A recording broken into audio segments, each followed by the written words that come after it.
obra bibliográfica importante de cuyo tenemos derechos, aunque sea de manera informal, para poder hacer este tipo de actividades, siempre y cuando sean enfocadas a lo didáctico. Entonces,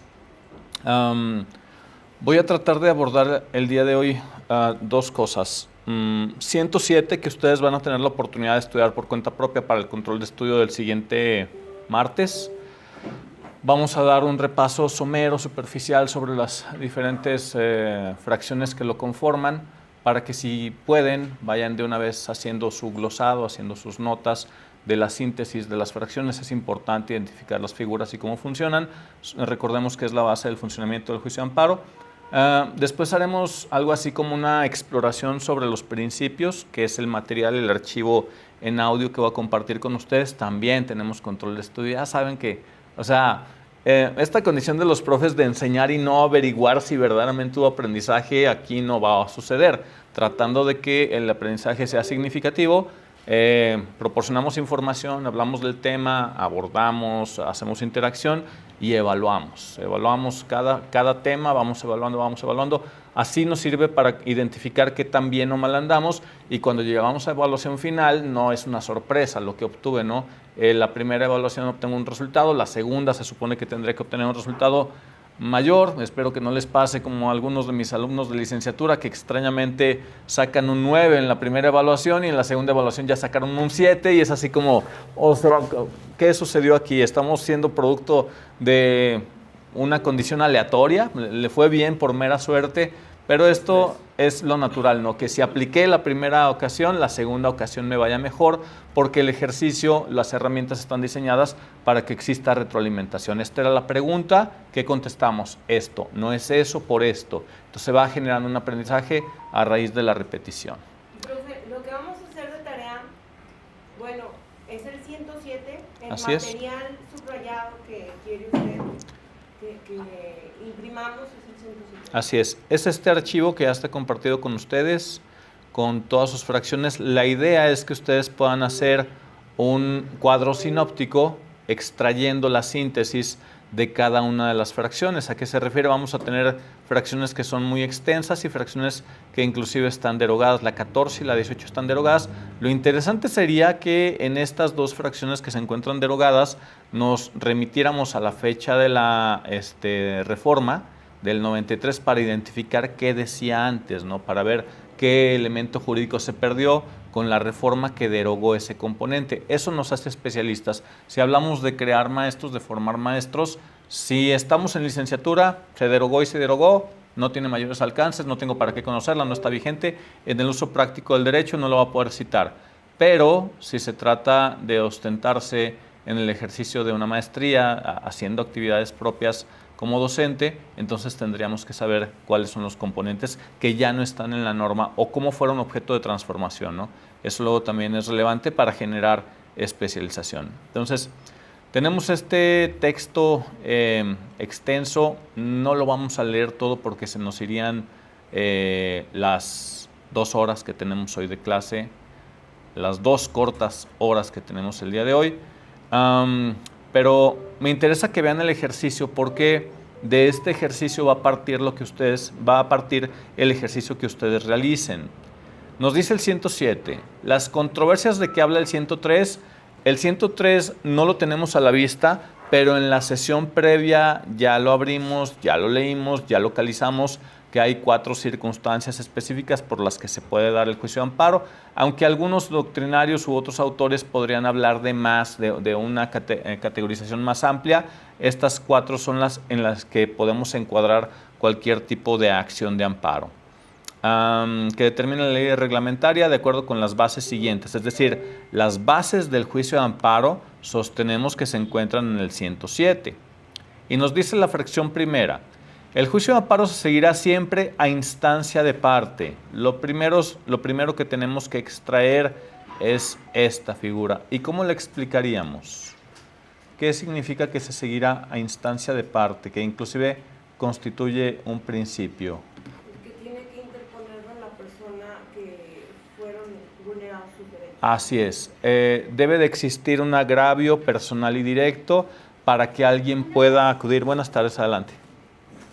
Para que alguien pueda acudir al juicio de amparo, tendría que encontrarse en esta condición de encontrarse en un ejercicio de autotutela de sus derechos públicos subjetivos, ¿verdad? ¿Recuerdan la figura de derechos públicos subjetivos en su licenciatura? Sí, no, quién sabe, eso suena muy raro, no tiene sinónimos. ¿Tiene sinónimos? Buenas tardes. Sí, ahora sí ya podemos, pero no habrá posibilidades de prender el aire, es que... Ay, muchísimas gracias. Buenas noches. Instancia de parte agraviada, entonces vamos a necesitar una persona quejosa doliéndose de la vulneración de algún derecho humano, los derechos conocidos como derechos públicos subjetivos. ¿Hay excepciones? ¿Hay alguna excepción en la que no sea necesario que la persona agraviada se presente a ejercer esta figura de instancia de parte agraviada? Por ejemplo, puede ser cuando una persona está detenida. Ok. ¿En qué condiciones? Es que sí, va encaminado, pero necesita más componentes. O sea, sí, pues, por ejemplo, cuando está detenido por, no sé, un alcoholímetro. Ok, no nos da herramientas suficientes. ¿Alguien más le quiere abonar, le quiere apoyar con los elementos? Es decir, sí parte de esta situación, pero si llegamos solamente y le decimos esto al juez, no. ¿Por enfermedad? Estos elementos quizás serían más para suplencia de la queja, pero no tanto para instancia de parte. O sea, cuando lo interponga otro en su nombre, ¿o cómo? Así es. Sí, pues en una cuestión médica. Ok, una condición médica, como decía la licenciada Carolina. Como no sé si vio lo de la señora que llevaron en camilla a BBVA, o sea... Eso, no eso, sé si vio la nota. eso no lo vi. Pues, o sea, Me lo que perdí. tenían las fuerzas de la señora... Para un trámite. Ok. Y Bien. que ella mandaba como certificados médicos de que pues no podía... Ahí a lo mejor es por los conocimientos de los familiares, porque la forma más fácil de hacerlo va a ser que el notario público llegue, le da un poder al hijo para que ella se pueda acudir a hacer Hay circunstancias, Joe, en las que ni siquiera la representación notarial la quieren aceptar. Por Pero ejemplo, en ese caso no querían aceptar ni siquiera la representación. trataré de enfocarme a lo más práctico en esta instancia de parte 15 de ley de amparo. Si alguien la tiene a la vista, 15 de ley de amparo, ¿les es familiar? Sí, son los... Sí, de extradición, deportación, destierro. ¿No? Las condiciones más graves, 15 siempre va a estar relacionado con 22 constitucional, porque hace alusión a que todas las penas prohibidas en 22 constitucional implica que son tan deleznables, son tan graves las circunstancias que no se requiere que la persona agraviada acuda. Además de que por sus condiciones propias, sí, si nos hace favor, las condiciones propias de una persona que se encuentra, por ejemplo, incomunicada, pues obviamente si estamos alegando que está incomunicada no va a poder salir a firmar su demanda de amparo, ¿verdad? Si hablamos de tortura, ¿le van a dejar salir? O sea, pensemos en esta razonabilidad lógica. La autoridad le tiene detenido y él quiere interponer su demanda. La incomunicación.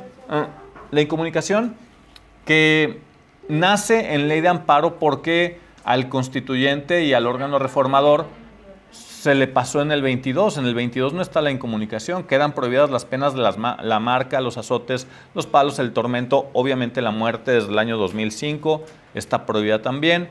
La confiscación de bienes, cualquier otra pena inusitada o trascendental están en 22 constitucional. Entonces, ¿qué nos señala 15? Lo voy a poner en pantalla para tener más claridad. Vamos con ley de amparo.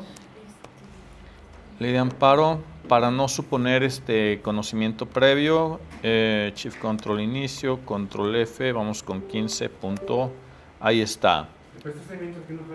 Sí, claro. Si gusta aquí, dirigido hacia el techo, probablemente. Artículo 15, ¿nos ayuda, Lick, Nancy? Sí.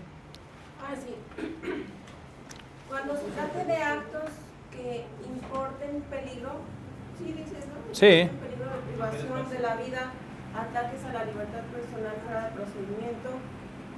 No, mejor acá no. Tengo más de 40.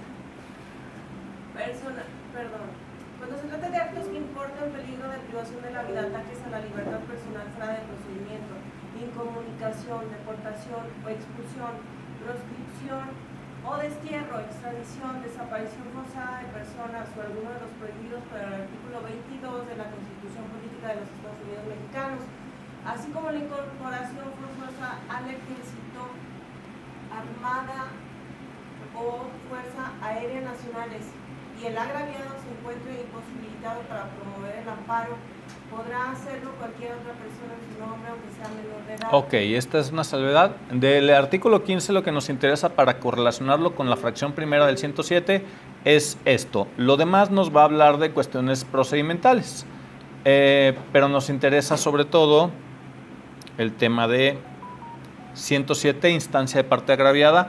La instancia agraviada es un principio. De los 6 principios que caracterizan al juicio de amparo, el primero sería parte agraviada, la instancia de parte agraviada.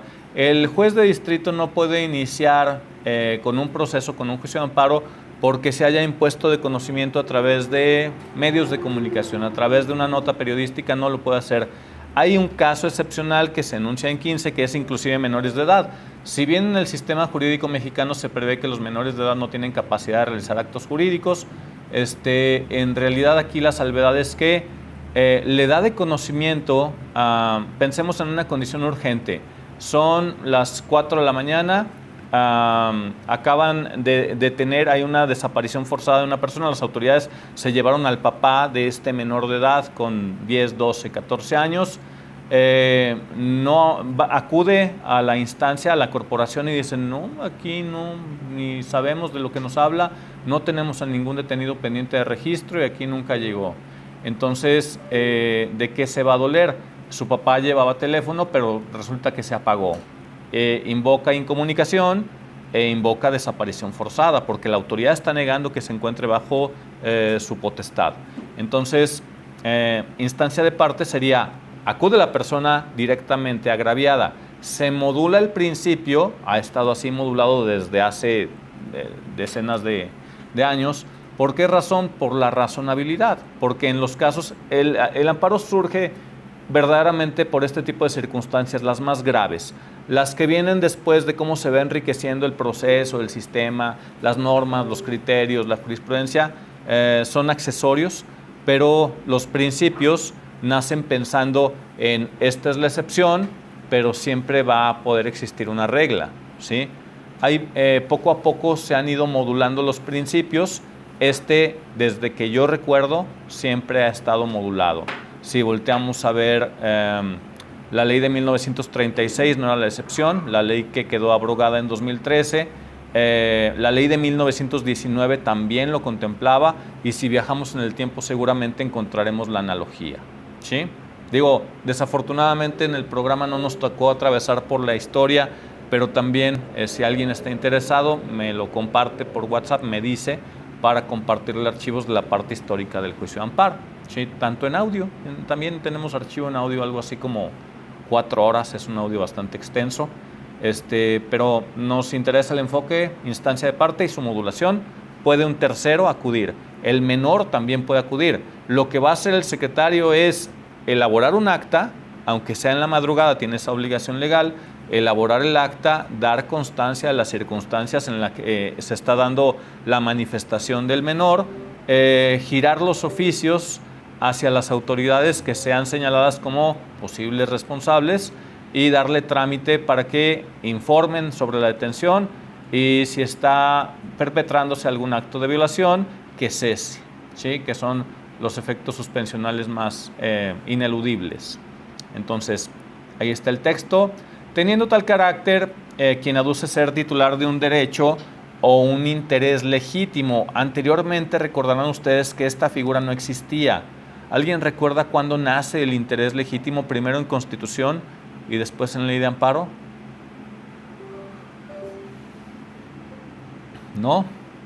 ¿O ha existido toda la vida? ¿A poco la ley de 1861 ya, la Ley de Amparo de 1861 ya hablaba de del interés legítimo.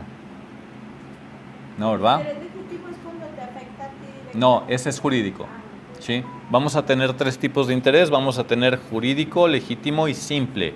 Siempre entendido como el viable para que sea objeto de atención, objeto de protección, el interés jurídico. Nos encontramos frente al agravio objetivo y directo en la esfera jurídica del gobernado. Su salud, su libertad, su integridad, su seguridad jurídica, su libre manifestación de las ideas, su libertad de ejercicio de religión, etc. Pero el interés legítimo se va a crear constitucionalmente, se va a reconocer en 2011, así es. Ok, sí. En el año 2011 vamos a tener 2 importantes reformas constitucionales. 6 de junio de 2011 vamos a tener la reforma en materia de juicio de amparo y 11 de junio vamos a tener la reforma en materia de derechos humanos. La de junio, la del día 6 de junio, lo que va a hacer es darle vida a la creación constitucionalmente, positivizar constitucionalmente la figura del interés legítimo. Ya existían criterios, hay que decirlo. Ya habían llegado casos a la Corte en donde se había pronunciado respecto de, es el derecho de una persona, no puede quedar sujeto a una condición excepcional de que sea un agravio directo, se tiene que proteger porque es una condición difusa, ¿no? El derecho a la naturaleza, cuestiones de esta índole. Entonces, se positiviza en la Constitución, en la ley de 2013, de abril de 2013 de amparo, ya se habla del interés legítimo y se señala su procesabilidad. El interés legítimo va a crear una nueva modulación, espero no salirme del tema. En el interés legítimo, si acudimos aduciendo interés legítimo, vamos a pensar, el órgano reformador de nuestra Constitución reforma y señala que todos los estados de la República, sin excepción, deben de contar con una ley de responsabilidad patrimonial a partir del 1 de enero de 2025. Y resulta que muchas entidades de la República ya la tienen. Si bien la reforma constitucional para crear la ley de responsabilidad patrimonial data de 2002, con efectos 2004, primeros casos 2005, Aguascalientes no crea su ley de responsabilidad patrimonial sino hasta 2011. Antes de 2011 no teníamos en Aguascalientes ley de responsabilidad patrimonial, a pesar de que la Constitución lo preveía. Pero si esto les parece sorprendente, los invito a que volteen a ver Tabasco. Tabasco es momento que no tiene ley de responsabilidad patrimonial. Quienes interpretan esta condición de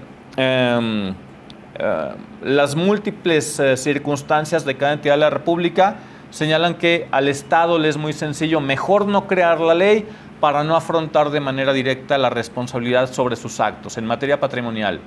Si una ley de responsabilidad patrimonial no existe, no quiere decir que la persona no pueda dolerse. Sin embargo, va a ser una vía alterna. Generalmente las disposiciones van a ubicarse en normas de carácter civil que la Corte ha calificado como inapropiadas para seguir casos en contra de autoridades, porque deben de ser de derecho administrativo. Entonces, ante este escenario, ¿qué les parece? Que estamos a 5 de enero de 2026 y estamos en Tabasco, somos habitantes de Tabasco y no existe ley de responsabilidad patrimonial. ¿Cómo me duelo? ¿Cómo me quejo? Es O sea, te presentas con el interés legítimo a poner tu amparo. Así es. Voy a aduzco que gozo de interés legítimo porque soy habitante, porque aquí está mi INE. Me agravia que el legislativo no haya cumplido con esta disposición constitucional, es decir, es una omisión, se está incumpliendo con una condición constitucional que tenía fecha límite. Si ya atravesamos la fecha límite, ya es un agravio. No va a ser objetivo y directo, va a ser de las colectividades, va a ser un derecho difuso, un derecho de varias, de toda la colectividad. Entonces, llego sosteniendo que me deben de reconocer el interés legítimo. ¿Puede el juez en ese momento desecharme la demanda? ¿Qué opinan? ¿Sí, no y por qué?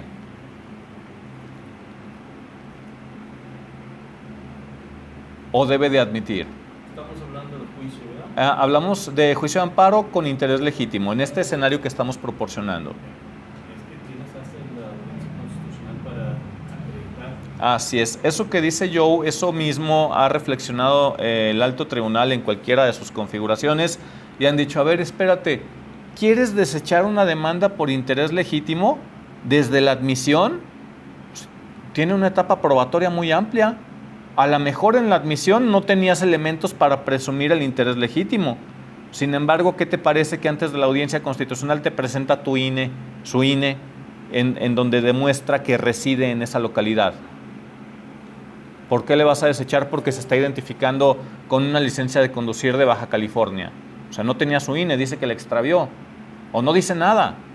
Entonces, no se pueden desechar, no se deben de desechar. Mejor digo, no se pueden porque luego hay cada sorpresa en órganos jurisdiccionales que dicen, no, creo que no hemos leído lo mismo, aquí hay un agravio, va uno al recurso y terminan dándole la razón cuando uno cita correctamente los instrumentos. Pero luego eso implica que desde que presento mi demanda para que se estudie de fondo, para que no cometan el error del desechamiento, tengo que estarle invocando todos los criterios que ya existen al respecto, solo respecto de la viabilidad de acudir en esa acción. Entonces, Pudiera ser hasta con un comprobante de domicilio. sí, a su nombre. Pero no tiene la obligación de presentarlo, no es un juicio de nulidad. Cuando acudimos en juicio de nulidad estamos obligados a presentar todas nuestras pruebas desde la admisión de la demanda. Si no la presenté en ese momento, después ya no la voy a poder presentar. Es que hay una presunción de lo que tú estás diciendo en demanda de amparo es cierto. Por la manifestación de protesta de decir verdad en amparo indirecto. La autoridad tiene su oportunidad de contestarlo, cierto o falso. Así es. Como la- O es cierto, pero es constitucional. O sea, Y a veces en la informe justificada, ahí está tu interés jurídico legítimo. así es. Ahí sale. Así es. Si no, es el cargo de prueba quejoso de comprobar. Así Pues, es. También es una estratégica. Yo no quiero dar a la autoridad todo en la demanda, mis pruebas. Porque si le doy todas las pruebas, pues ya está anticipado. Sí, todo el caso. sí. Yo prefiero que la autoridad... Depende se mucho de la meta bien. estrategia, depende mucho de la estrategia. Sí. Eso es completamente cierto. Por ejemplo, cuando a nosotros nos toca tener el despacho casos que uno dice, no hay lugar a dudas, esta va a ser mi punta de lanza, este es mi caso más sólido. Es con el que quiero que la autoridad saque todas sus defensas, me enseñe todas sus armas. Desde que vamos en la demanda inicial, desde ya adjuntamos todas las pruebas, para que se esmere la autoridad en tratar de derrotarlas, ¿sí? Desde su informe con justificación. Y cuando se desarrolla toda la secuela, no nos guardamos nada, es decir, estratégicamente queremos ver las armas. Es el primer caso, va a ser nuestro precedente y queremos ver cómo se defiende la autoridad. No dejamos nada para el final, ¿no? Porque inteligentemente el abogado que sepa cómo funciona juicio de amparo con sus características puede decir, me voy a aprovechar de que habitualmente las autoridades no acuden a la audiencia constitucional. ¿Alguien le ha pasado que su autoridad sí vaya? Sí. Sí, algunas veces sí. Pero las menos, ¿no? Sí, sí, a mí me ha tocado. Sí, es poco común. De hecho, casi ninguna de las dos partes acude. Sin embargo, hasta la fecha de audiencia constitucional pudiera presentar la parte quejosa una documental pública. Entonces, si yo no quiero que la autoridad se defienda, que tenga oportunidad de defensa, me espero hasta la audiencia constitucional y presento en la audiencia constitucional, previo a la celebración, el anuncio, digo, traigo una prueba. Esta es una prueba que deseo que se integre al expediente en estas condiciones. Se realiza la promoción, se integra el expediente y ya no le dio oportunidad de defensa a mi contraparte. Tenía que haber estado en la audiencia constitucional. Quería imponerse de conocimiento, pues ahí está. Era en la audiencia, ¿sí? Difícil va a ocurrir esto en otro tipo de pruebas, ¿no? No puedo hacer esto con un testigo, no hay testigo sorpresa. Las pruebas que requieren especial forma de desahogo se tienen que anunciar 5 días antes, ¿recuerdan esto? 5 días antes. No, porque no se cuentan. La técnica. La técnica de decir 7. Hay quienes lo memorizan con 7 días de anticipación, porque la propia ley establece que no se cuenta el del ofrecimiento y tampoco se cuenta el del desahogo, el de la audiencia, perdón. Entonces, si no contabilicé bien, Y también tengan mucho cuidado con esto. Luego la audiencia se difiere y se difiere hasta el infinito. Y cuando usted quiere llegar 5 días antes de la audiencia que tiene marcada para presentar esa prueba, le dicen, híjole, ¿qué crees? Hay criterio vinculante del alto tribunal que dice es la fecha precisa marcada originalmente. Posteriormente ya se te venció el término, este tipo de pruebas ya no se pueden presentar, a no ser que sean pruebas supervenientes, por favor. Se denominan correctamente supervenientes, es decir, vienen después, sobrevienen. Esa condición implica también tener como idea del proceso, ¿no? Cómo me conviene litigar un asunto, cómo me conviene litigar lo otro. No digo que utilicen la malicia, pero luego equilibrar la balanza. La autoridad tiene muchas herramientas a su favor. Sus manifestaciones Nada más con que diga que no la carga de la prueba. son juris tantum. ¿Sí recuerdan el término? Juris tantum, salvo prueba en contraria. Sí. Lo que diga la autoridad va a ser cierto, salvo prueba en contrario. Entonces ya lleva una gran ventaja. Esa carga, para superarla, requiero generar en el juzgador convicción, requiero presentar pruebas que pesen tanto como esta condición excepcional de ser autoridad. Se supone que el desempeño de las autoridades se da de buena fe, por eso la ley y los sistemas prevén que sus manifestaciones sean juris tantum. Sin embargo, la autoridad dice que lo detuvo en tal lugar, ok, pero el abogado sagaz astuto consiguió el videograma del lugar cierto de la detención y lo mandó a certificar al comité de videovigilancia. Y el comité dice que sí, que es un video válido tomado con una cámara oficial en tal lugar, en tal momento, en tales condiciones, y que sí aparece en los rasgos antropomórficos de la persona que está haciendo la solicitud, es decir, la persona que representamos. Si yo presento ese videograma con estas características, ¿qué va a pesar más? ¿La manifestación de la autoridad o el videograma certificado? Maestro, ¿dónde se manda a certificar? Ok.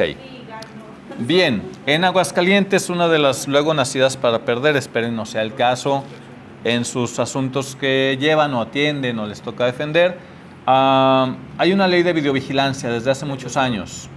Y la ley de videovigilancia establece que todas las dependencias, todas las corporaciones, todas las instancias que oficialmente tengan una videocámara enfocada hacia lugares públicos, hacia espacios públicos, tienen la obligación, en términos de ley, de mantener los archivos, los videogramas, durante 15 días al menos.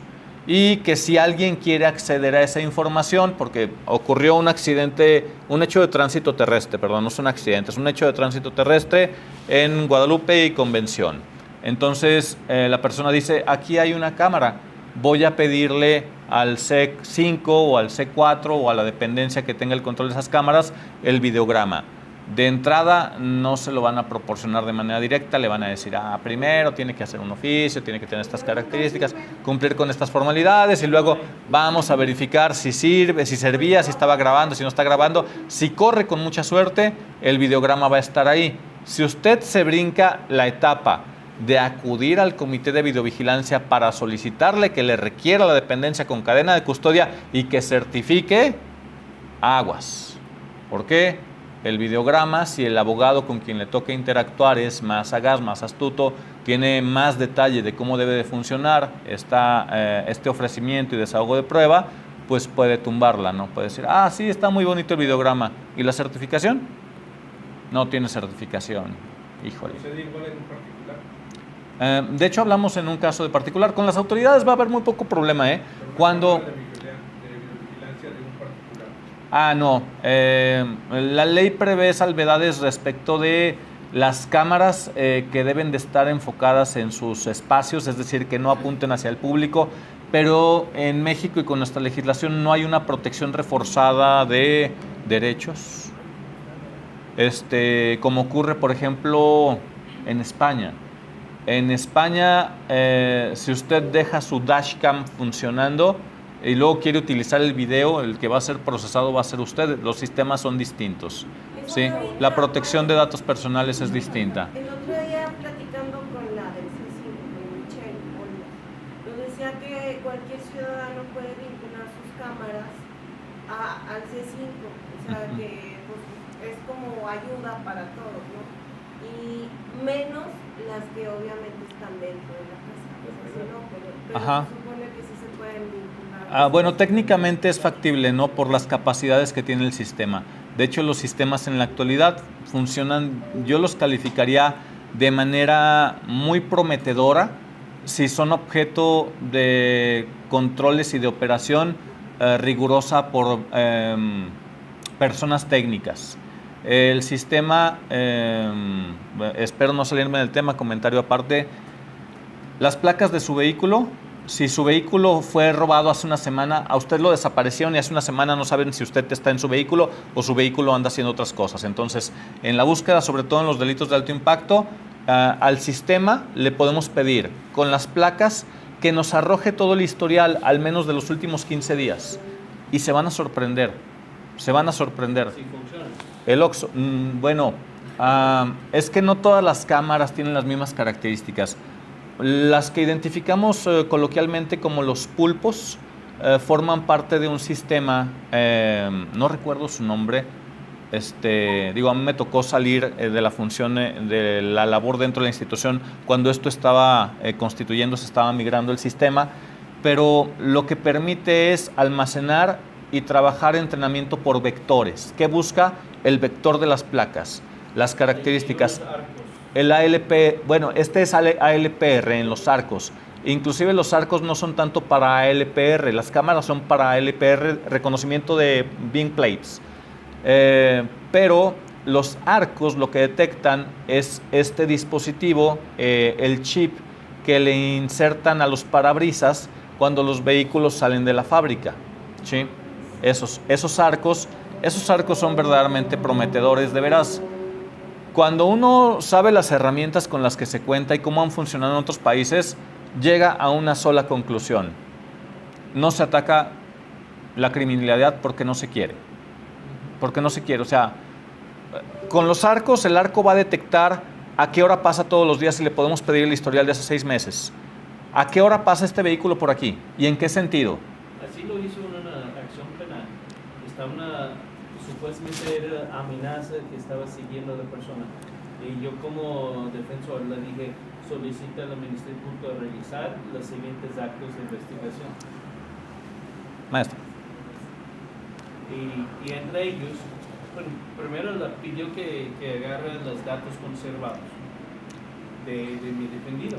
Y dije, oye, no traes nada, ¿verdad? Porque lo van a sacar y dijo, y no hay para atrás, ¿eh? Y no, en serio. Dice, no quiero que me digas que tú estabas en Cancún y estabas aquí en Aguascalientes. Ajá. Porque te vas, no, te lo juro. Ok, va. Datos conservados. Y también quería sobre su vehículo, sobre todos los puntos de acceso durante el tiempo que la víctima decía que cometió el delito. Ajá. Se regresó un montón de información y la pidió lo mismo para el vehículo de la víctima, porque según eso la víctima dijo que la estaba persiguiendo en su coche. Pues, ¿qué crees? Tenía una alerta en la norte y la víctima estaba en la sur. Ajá. Imposible. Teléfonos celulares, bueno, es que... Ese fue vehículos, pero Ya. el celular también ayudó a mi confirmar. Miren. camioneta le cambiaron el parabrisas. Ah, y se fue, La piedrita, se fue. sí. Y el otro día iba a donde a Peñuelas y pasé por el retén. Varias de la revisión. ¿Y dónde está Y yo, su- pero no puede ser, pues si vengo sola. ¿Dónde está ¿por su qué me chip? para? O sea, yo sí los como cuestiono. Si vengo sola, ¿por qué me para? Precisamente. Sí, como para... No, pues es que... seguro cambió el parabrisas de su camioneta. Y le dije, sí. No, pues espérenme, ahorita le damos una tarjeta. Yo no tengo tiempo. Luego paso. Los temas que ustedes abordan son verdaderamente interesantes. Hay elementos para localización de dispositivos móviles que no son del común conocimiento de las personas, y cuando uno tiene que probar, en casos, en eventos de alto impacto, son la joya de la corona, porque demuestra con una pericial informática dónde estuvo el dispositivo y podemos determinar que 2 dispositivos móviles se encontraban en el mismo, al menos con una cercanía de 50 metros. Primera forma de localizar, GPS, lo natural, el sistema de posicionamiento global. Segunda forma de determinar, a través de antenas. ¿Sí no son familiares antenas? Las antenas van a tener 3 celdas. ¿Sí les es familiar esto? ¿No? ¿No les interesa? Sí, pues. Ahí está. Bueno, las antenas siguen siendo para utilidad también de PCS, GPS, G5, nada más que ahora con otros alcances y características, ¿no? Pero lo habitual es, la antena va a tener 3 celdas, cada celda va a cubrir 120 grados.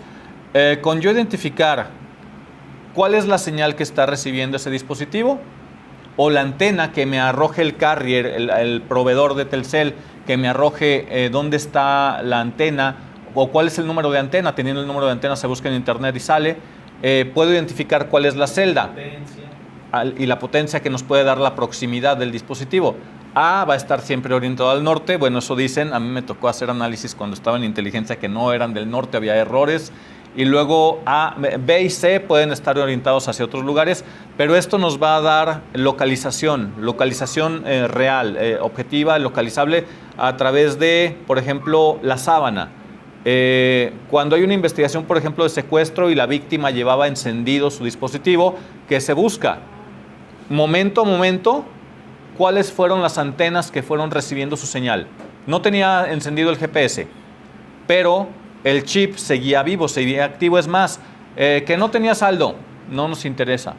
No estaba transmitiendo datos, no nos interesa eso. No estaba haciendo uso de la red, pero la red lo detecta. Y todo lo que detecta se va almacenando.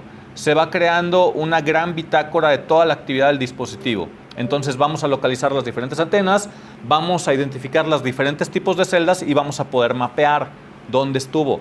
Y si eso lo podemos correlacionar con el chip, con el móvil, con el email o con el IMSI del secuestrador, y hay correspondencia biunívoca en momentos, quiere decir que en ese momento esta persona estaba secuestrando a esta otra y no sabía que tenía que apagar su dispositivo móvil, ¿verdad? Entonces, temas muy, muy interesantes, pero no son objeto de amparo, así que ofrezco una disculpa por brincarme del tema, pero son temas. La tercera posibilidad para localizar dispositivos móviles, aún y a pesar de que el lugar en el que se encuentra el dispositivo no tenga cobertura por antenas, es decir, no haya un carrier oficial, no haya un Movistar, no haya un Telcel, los dispositivos realizan procesos de los que no nos avisan. Entonces, si yo viajo por toda la ciudad y la red de Telcel se cayó, lo que va a guardar invariablemente va a ser también esta condición en donde las señales Wi-Fi cercanas a mi dispositivo fueron siendo detectadas. Todos esos trayectos, esa pericial informática obviamente tiene una complejidad mayor porque no hay carrier que me aprovisione sábanas y tengo que irme a los registros más complejos de analizar y de llegar de los propios dispositivos, ¿no? Y si podemos identificar dónde están esas redes, entonces podríamos también mapearlo. Pero son estas 3 las formas básicas de localizar dispositivos móviles. Y dejando las tecnologías y la inteligencia de lado, regreso a nuestra temática preponderante. ¿Cómo se certifican los videogramas? A través del Comité de Videovigilancia.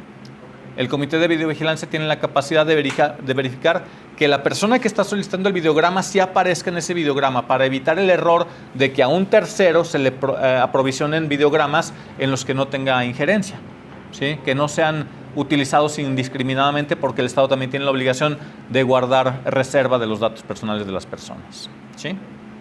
Recomiendo, la ley de videovigilancia no es muy extensa, es poco conocida por la poca utilidad que pueda llegar a tener, pero es importante saber cómo funciona por si en algún caso tenemos la obligación de tener interacción con estas herramientas o con estas autoridades y saber qué pedir y qué no pedir, ¿sí? Bien, entonces dijimos interés legítimo, hablamos de instancia de parte agraviada, y lo último que nos va a señalar el la fracción primera del 107 es que el acto reclamado viola los derechos reconocidos en esta Constitución. Ojo, cuando hablamos de derechos reconocidos en esta Constitución, si está establecido en la Constitución de manera accesoria, todas las leyes derivan de la Constitución. La teoría constitucional del origen, de la raíz, implica que si nace en la Constitución nos va a dar principios y fines. Los fines teleológicos del Estado se van a buscar a través de las premisas constitucionales. Y luego las normas nos van a decir el qué debemos de hacer para alcanzar esos fines y cumplir con esos principios. Y finalmente las reglamentaciones secundarias nos van a indicar el cómo. Esta es la secuencia lógica de la razón de la existencia de los diferentes órdenes normativos. Después de haber dicho esto, los invito a que nunca vayan a leer la reforma constitucional, ni siquiera recuerdo la fecha, no vale la pena, de veras es de estas cuestiones que vamos a recordar al paso del tiempo como los grandes errores del constitucionalismo mexicano, incorporar la prohibición de vapeadores en la Constitución, por el amor de Dios. Sí saben que hay leyes también, sí saben que hay reglamentos, y sí saben que la Constitución es sagrada y está creada para establecer bases, principios y fines. Y esto, ya mero señalaba cuánto hay que cobrar de multa, ¿no? En fin. Y dice finalmente, y con ello se afecte a... Perdón, en Constitución me faltó señalar que cuando hablamos de Constitución, hablando en sentido lato sensu, en sentido amplio, hablamos también de tratados internacionales. Es decir, la Constitución al prever en su artículo primero que dentro de los Estados Unidos mexicanos todas las personas gozarán de los derechos humanos reconocidos en esta Constitución y en los tratados internacionales de los que el Estado mexicano sea parte, bueno, este bloque de constitucionalidad ya reconocido se infiere que si se viola la Constitución, se viola el tratado. Si el tratado no tiene esta correspondencia, esta existencia, el artículo del que nos leemos no tiene la existencia en Constitución, por disposición del artículo primero y por interpretación del alto tribunal, hace las veces como si se tratara de un dispositivo contenido en la propia Constitución. Por eso se denomina bloque de constitucionalidad. La Corte le denominó más formalmente, recordémoslo, parámetro de control de regularidad constitucional, cuando resolvió el expediente varios 912-2010 y luego cuando resolvió la contradicción en tesis 293-2011. Ahí quedó plasmado claramente que los derechos humanos se encuentran en la cúspide del sistema jurídico mexicano y en un segundo momento en un peldaño secundario debajo de las restricciones constitucionales. Y con ello se afecte su esfera jurídica, ya sea de manera directa o en virtud de su especial situación frente al orden jurídico. Esto tiene que ver, obviamente, con interés legítimo. Se publica una ley del notariado, en donde en la ley del notariado ahora le van a pedir a cualquier persona que sea notario, que no tenga más de 50 años para su ejercicio. ¿Puede el abogado que no es notario ir a dolerse de la ley? No, porque su especial condición frente a esa situación, a esto es a lo que se refiere, no le da para alegar de ninguna manera el agravio. No hay agravio objetivo y directo y tampoco hay interés legítimo, ¿sí? Esos elementos se engloban entonces en esta primera sección de la fracción primera. Y luego dice... Maestro, perdón, Sí. regresándonos un poquito. Sí. ¿Cuál es el interés simple? Ok. Cuando explicamos interés jurídico, el agravio va a ser objetivo y directo. Lo que se está en protecciones de derechos públicos subjetivos, derechos humanos, mi libertad, mi integridad, mi seguridad jurídica, etc. Cuando hablamos de interés legítimo, hablamos de derechos difusos, derechos de las colectividades, aunque puede acudir una persona sola, pero es un derecho de colectividades, como esto que decíamos, el derecho a que si la Constitución prevé que se emita una ley, la ley se emita, ¿sí? Y que no me puedan desechar porque no acredito interés legítimo. Pues no, o sea, el interés legítimo implica porque me duelo, porque en el lugar en el que yo resido no se está cumpliendo con la Constitución. Y el interés simple va a ser calificado como aquel ajeno, completamente ajeno, es una condición de interés. A todos los mexicanos nos interesa que la ley se cumpla, pero no puede una persona de Chihuahua venir a dolerse a Querétaro de la tala de árboles en Chiapas. O sea, tanto le duele a él como le duele a una persona en Colima, como le duele a una persona en Veracruz. O sea, no tiene ningún sentido. Esto se denomina interés simple. Y el interés simple se va a detectar sencillamente cuando se aplique un ejercicio. Si le otorgáramos el amparo, ¿vería algún beneficio? Si la respuesta es no, estamos frente a interés simple, ¿sí? Es la recomendación, para identificar si estamos o no defendiendo una causa que pueda ser sostenible, ¿sí? Entonces, en interés simple se va a descalificar. No hay un agravio ni en condición de un derecho difuso, ni de un interés personal, objetivo, directo, un derecho humano. Bien, en la fracción número 2 nos dice: las sentencias que se pronuncien en los juicios de amparo solo se ocuparán de las personas quejosas que lo hubieran solicitado. Así es, limitándose a ampararlas y protegerlas, si procediere, en el caso especial, sobre el que verse la demanda. Esta cláusula se llama... bueno, el principio va a ser relatividad a las sentencias, pero la cláusula... Viajemos a 1847 y localicemos que Crescencio Rejón hacía 6 años intentó impulsar el juicio de amparo con esta condición separatista de Yucatán, pero como finalmente se abolió, se eliminó el centralismo, ya Yucatán no se separó. Bueno, y no solamente porque se eliminó el centralismo a través de bases orgánicas, Yucatán terminó no separándose de México porque tuvo una crisis con pueblos originarios que terminaron deponiendo las autoridades.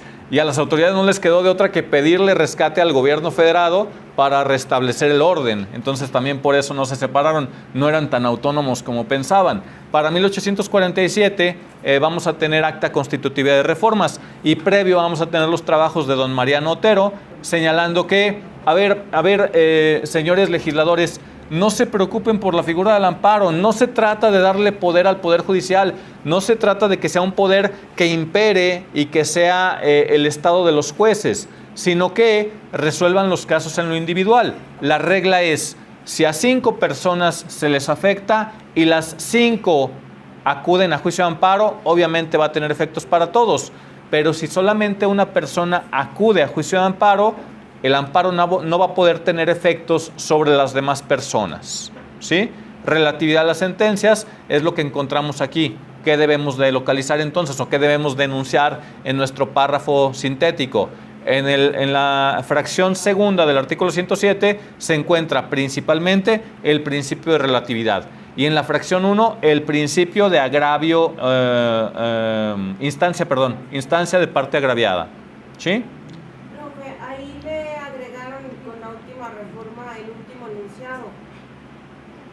¿Cuál será? No procederá el juicio de amparo contra... Ya, el dedo en la llaga. No éramos amigos, Nancy. Muy bien. Es que ahorita lo estaba leyendo y dije... Sí. Pero no especifican a partir de cuándo. O sea, dice la reforma, cuándo se hizo, pero no... Es que en transitorio señala que entra en vigor al siguiente día de su publicación.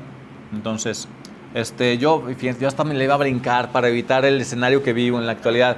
Y la licenciada Nancy viene con el dedo en la llaga, así como recuerden que la 4T está destrozando el juicio de amparo. Está bien. Bien, en el punto y seguido. Perdón, profesor, pero dijo la cláusula y Es que es la cláusula Otero. La cláusula Otero que se traduce en el principio de relatividad a las sentencias. Modulado, ¿por qué? ¿Cuándo modulamos principio de relatividad a las sentencias? Ya lo dijimos, la fracción arriba.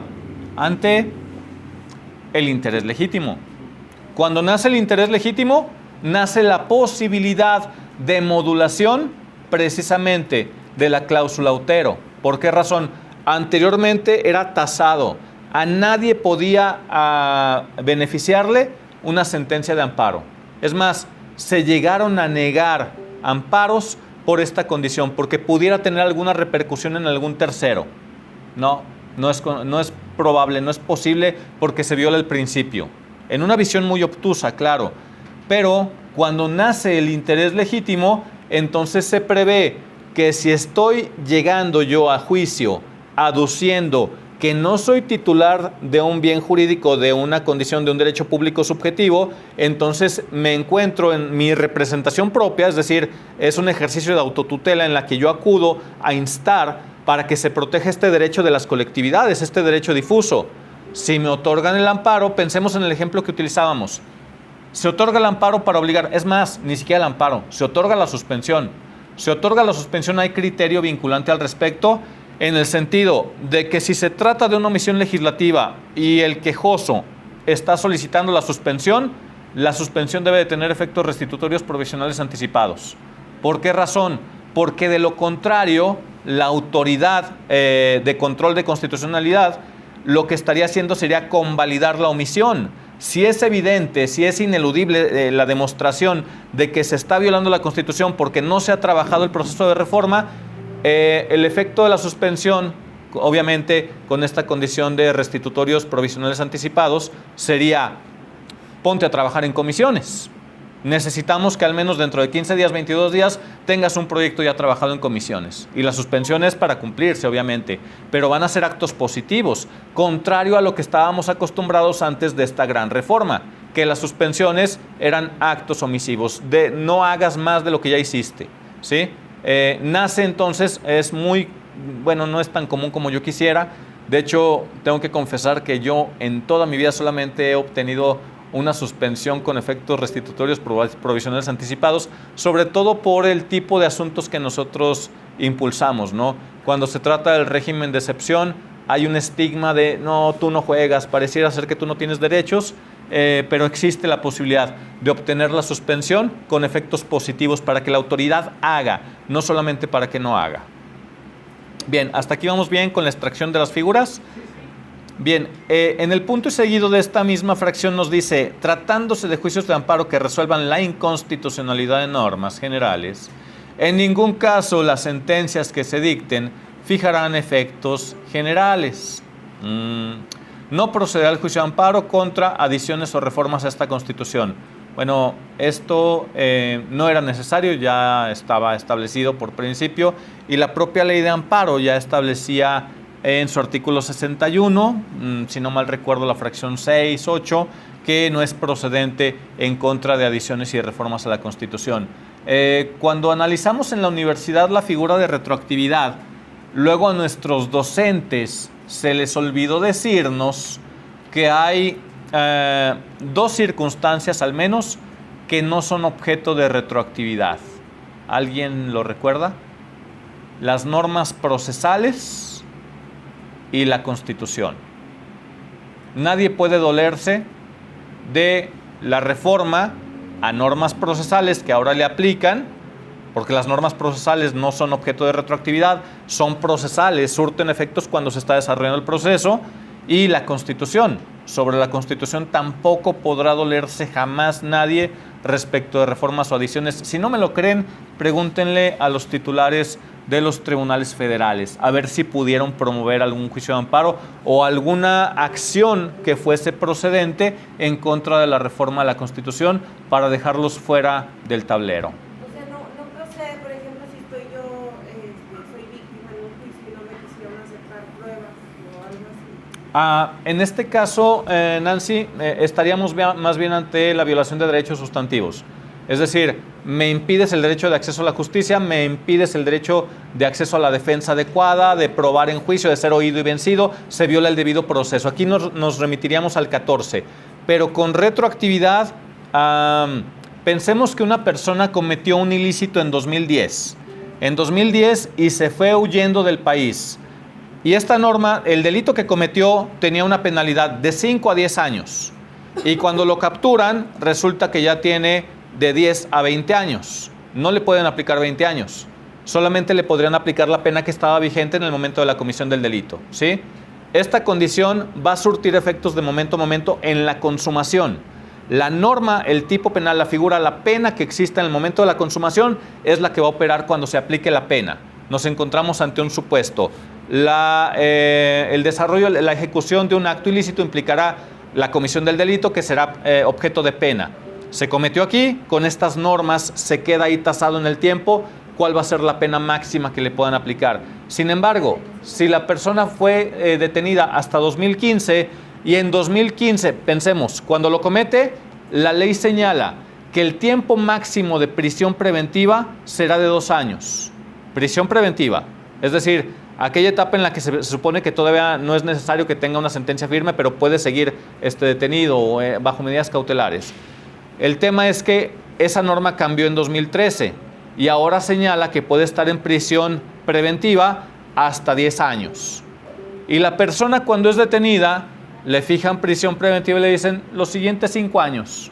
La persona no se va a poder quejar de esa reforma, a pesar de que el delito lo perpetró en otro momento, cuando se convirtió en procesado.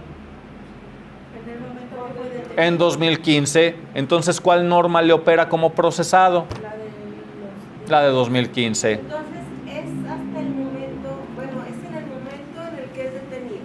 Ahí Norma tiene sustan- que usar la norma vigente de ese momento. Así es. En el momento que la persona se convierte en procesado, con las normas que estén vigentes en ese momento, se va a operar. Pero las normas sustantivas son distintas de las normas procesales. Entonces, si lo que estamos identificando es el tipo penal y la pena que se impone por la ejecución de ese delito, esa se va a quedar ahí fijada en el tiempo. Son normas sustantivas.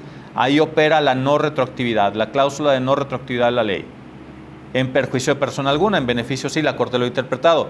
Pero si la norma es procesal, no nos importa en qué momento cometió el delito, nos importa cuándo fue detenido. Cuándo fue detenido e inicia su proceso. ¿Sí? Entonces, eso es lo que hace distintas a las normas procesales a las normas sustantivas. Esto luego nuestros docentes nos dicen, no retroactividad de la ley. Ajá. Y cuando uno invoca retroactividad sobre prisión preventiva, ¿cómo que no se puede si mi maestro me dijo? No. Y respecto de reformas a la Constitución va a ocurrir lo mismo.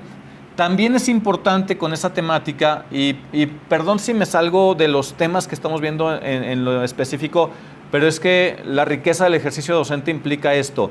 Encontramos algún acento y algún punto que nos lleve a un análisis más profundo y utilizamos ejemplos para ampliar conocimientos, ¿no? Si hablamos, por ejemplo, ley del ISSSTE 2007, cambia la ley y la Corte no batalla en resolver los asuntos. Lo que hace es analizar a 5 pensionistas contra Perú de Corte Interamericana y dice, a ver, señores trabajadores emocionados por las pensiones, ustedes no tienen derechos adquiridos. Que la ley establezca que usted se retiraba a los 55 años o 60, no recuerdo en la ley del ISSSTE cuál era la temporalidad, 55. Se duele ahora de que no lo dejan retirarse a los 55, pues la ley cambió 2 años antes de que usted se fuera.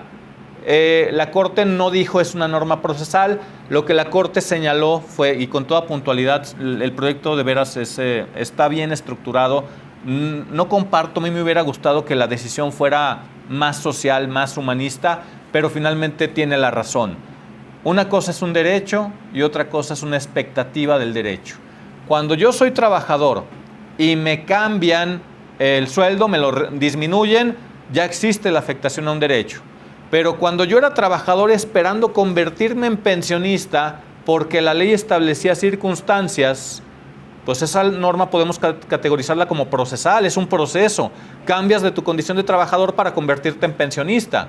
Si la ley cambia antes de que hayas tocado base de convertirte en pensionista, entonces no estás frente a un derecho, estás frente a la expectativa de un derecho, ¿sí? Estos 3 elementos yo recomendaría que los recordaran respecto de retroactividad para no cometer errores. De hecho, ahí solamente hubo una excepción en ese criterio. Los que estaban fuera nos decía, ¿no? Las personas que estaban... Es que son dos supuestos para poderse pensionar. Uno, edad biológica, y el otro, tiempo de servicio. Sí. Hubo muchos casos de personas que tenían el tiempo de servicio pero no tenían la edad y podían retirarse del servicio antes de 2007 y esperar a cumplir la edad. Ah, y ahí sí, ahí se ordena que les interesante. respeten el sistema de pensiones ya a los 55. Qué Pero interesante. porque se retiraron. Qué interesante. Yo he ganado juicios así, y sí ordenan que les paguen desde que tenían 55. Ajá, Pero si se retiraron antes del Sí. servicio y no se volvieron a reactivar. correcto. Pero antes de que se publicara la ley, antes de que surtiera efectos, Sí, o, antes. o en esta condición de los transitorios que preveían que podían optar por un sistema o por el otro. No, ese fue la elección del régimen de cuotas individuales y de décimo transitorio. Fue una elección que hicieron en 2008.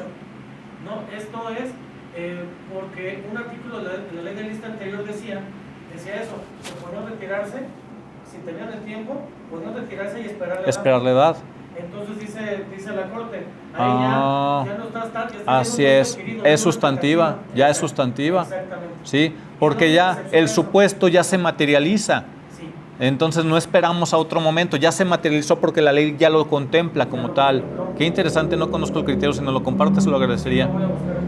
Digo que nos lo comparta grupo porque luego hay a quienes no les gusta leer sentencia, pero la riqueza de la comprensión radica en las sentencias. Perdón, Caro, nos decía. Maestro, por ejemplo, en el caso del ISPEA, de las... Lo trae en... Ay, no, es que es todo un caso. Por ejemplo, ya ve que se hizo la actualización que en UMAS. O sea, Sí.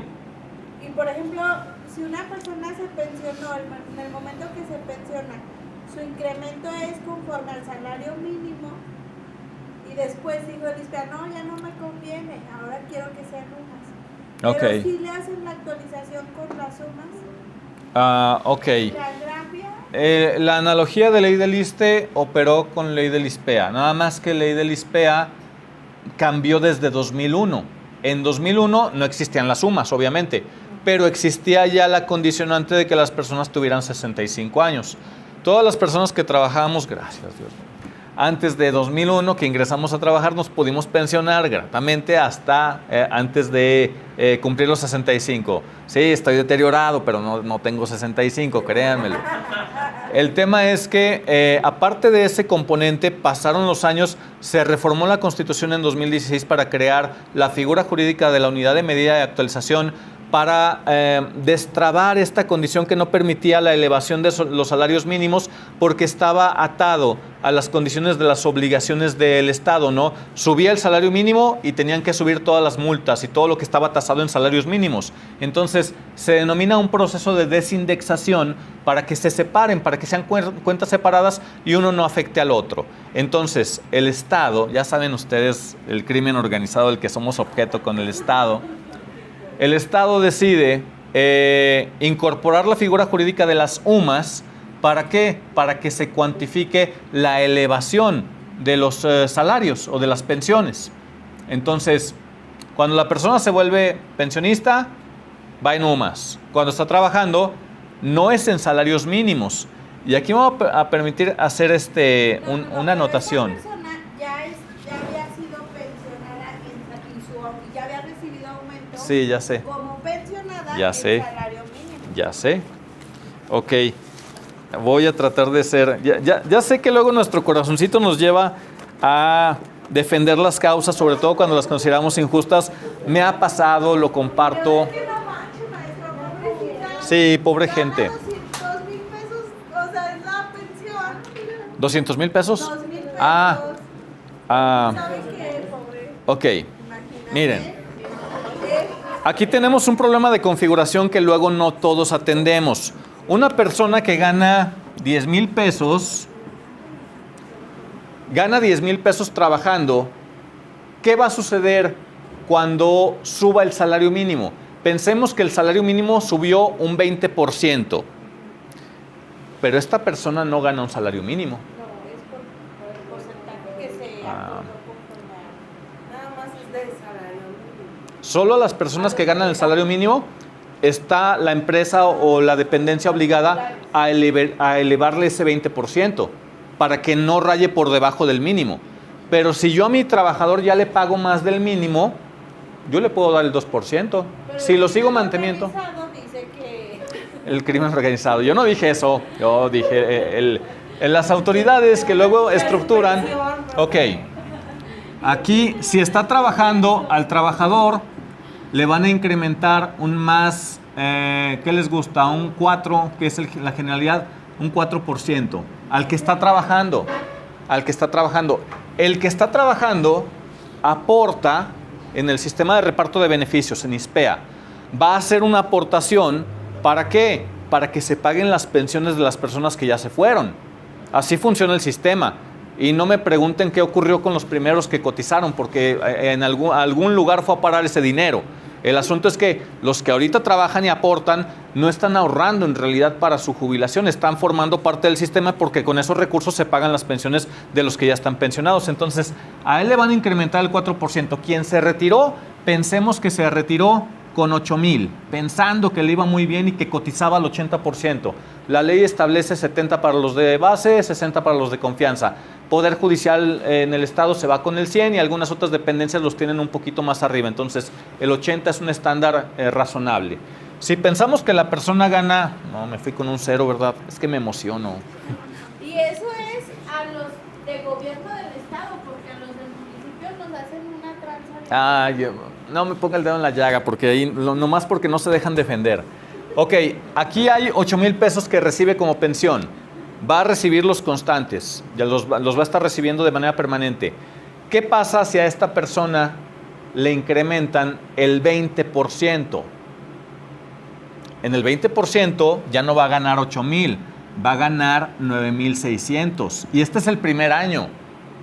¿Y qué pasa si el siguiente año dicen, viene aumento del 10%? Pues ya no les van a subir porque están ganando. No, estos son pensionados. Sus elevaciones están en ley. Las de ellos no están en ley. Las de ellos no se tasan en salarios mínimos. Finalmente el empleador decide cuánto les eleva. Para mantenerlos lejos del mínimo, se les van dando inyecciones del 4, del 3, del 5 en la regularidad. Es decir, el equivalente a la elevación del costo de vida. Así funciona. Para mantenernos solamente con el poder adquisitivo regular. ¿Cuánto incrementa la UMA? No incrementa 4, incrementa más la UMA que lo que le incrementan a los trabajadores. La UMA va a incrementar el 4.5 y este año yo creo que vamos a llegar al 6, así como vamos, 6 o 7. Es una crisis terrible, el costo de vida está desbordado. Pero, ¿qué va a ocurrir?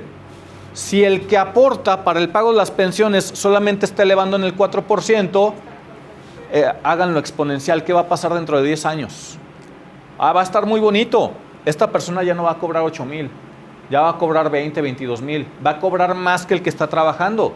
¿Quién va a pagar esas pensiones? Estará muy bonito, pero se condena al colapso a los sistemas de pensiones. Entonces no podía ser en salarios mínimos por el fenómeno que se vivió los últimos años. Eso es inaceptable. El primer criterio, si no mal recuerdo, ¿quién fue?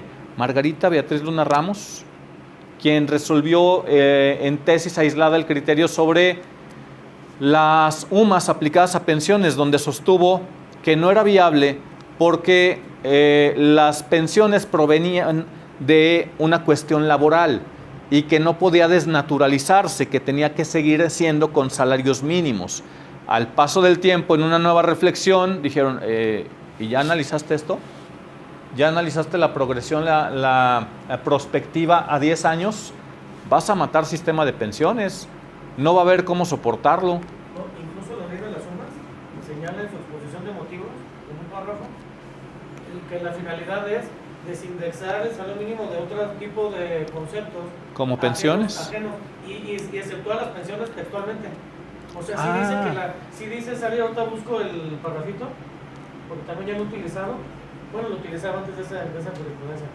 Señala que las hasta que se pudo, ¿no? Sí, señala textualmente que las pensiones no cambian. El ISSSTE lo hizo a propósito y ya después obtuvieron ese criterio, pero antes sí se podía. Ok, interesante con pensiones. Ahí hay mucho que decir, pero hay que comprender la naturaleza del funcionamiento para identificar. La Corte en realidad resolvió socialmente, y esto es muy triste. Ha habido muchas ocasiones en las que la Corte tiene que resolver socialmente para no colapsar el funcionamiento de sistemas. No resuelve legalmente. Puesto así en expectativa, son derechos adquiridos, son condiciones de trabajadores o de pensionados, y si ya está tasado en la ley porcentajes, deberían de respetarse los porcentajes, de lo contrario hay retroactividad. Ya había criterios también del Alto Tribunal, de la segunda sala, pero son de 2002, de 2006, de 2007, que ya no operan con la nueva sistematización, sobre todo con Constitución, con estas reformas quizá más progresistas, ¿no? Entonces es un tema también que hay que comprender para poder opinar.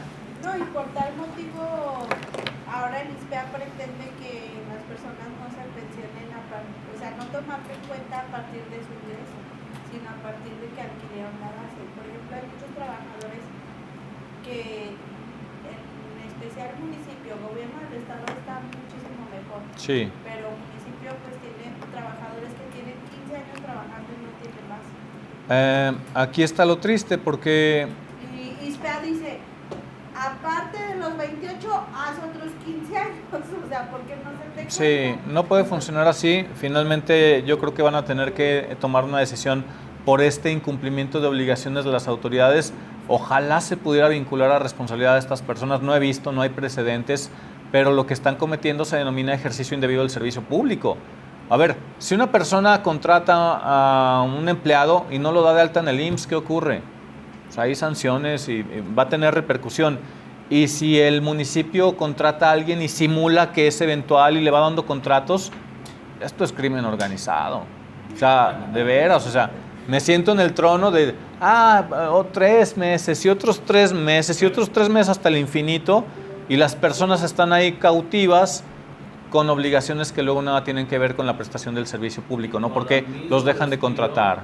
El particular, la iniciativa privada, sancionándolo por ser lo mismo.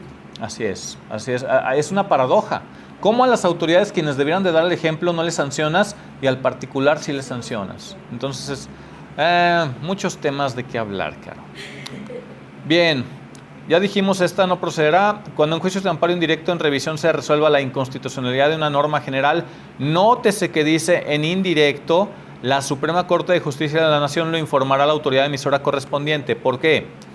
¿Por qué? Es decir, venimos de un juicio de amparo indirecto en revisión, que llegó hasta la Corte. Pero tiene que ser en revisión. Así es. Es que, no. Bueno, sí. Momento para soltar la pregunta.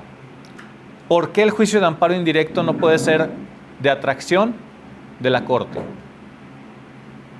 Es decir, la Corte puede atraer quejas, revisiones, reclamaciones, inconformidades, juicios de amparo directo, pero no puede atraer amparos indirectos. No se la sabían, ¿verdad? No, pero sí es cierto.